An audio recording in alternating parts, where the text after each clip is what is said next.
दुनिया के नक्शे पर एक तरफ है ईरान, एक इस्लामिक राष्ट्र जो खुद को क्षेत्र की ताकत मानता है, और दूसरी तरफ इजराइल, एक छोटा सा यहूदी देश, लेकिन जिसकी ताकत और तकनीक से दुश्मन कांपते हैं। पर सवाल यह है, इन दोनों देशों के बीच इतनी दुश्मनी क्यों है? इसकी शुरुआत 1979 में हुई, जब ईरान में इस्लामिक क्रांति के बाद एक नई सरकार आई।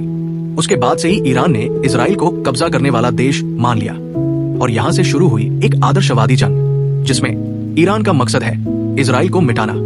ईरान खुले तौर पर कह चुका है कि इजराइल का अस्तित्व इस्लाम के लिए खतरा है। प्रॉक्सी वॉर, असली जंग नहीं, पर हमला जरूर। ईरान खुद इजराइल पर हमला नहीं करता, बल्कि हमास, गाजा, हिजबुल्लाह, लेबनान और हूती येमेन जैसे आतंकी संगठनों को फंड और हथियार देता है। और जब ये ग्रुप इजराइल पर हमला करते हैं, तो इजराइल जवाब देता है ईरान के ठिकानों पर।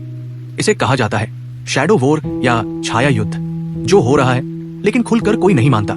ईरान का दावा है कि वो न्यूक्लियर एनर्जी के लिए काम कर रहा है, लेकिन इजराइल को डर है कि ईरान परमाणु बम बना रहा है, और अगर ऐसा हुआ तो इजराइल के लिए वो एक सीधा खतरा बन जाएगा। 2020 में इजराइल की खुफिया एजेंसी मोसाद ने ईरान के न्यूक्लियर साइंटिस्ट मोहसिन फखरीजादेह की हत्या कर दी।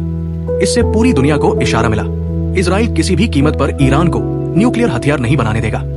इजराइल ने कई बार सीरिया और इराक में ईरान के हथियार ठिकानों पर हमले किए हैं। ईरान के न्यूक्लियर फैसिलिटी में बार बार आग लगना, ब्लास्ट होना, सब कुछ इजरायली ऑपरेशन का हिस्सा माना जाता है। जब तक ईरान इजराइल को एक दुश्मन की तरह देखता रहेगा, जब तक आतंकियों को सपोर्ट करता रहेगा, जब तक न्यूक्लियर हथियार बनाने की कोशिश जारी रहेगी, इजराइल ईरान की ये जंग खुलकर भी चलेगी, और पर्दे के पीछे भी।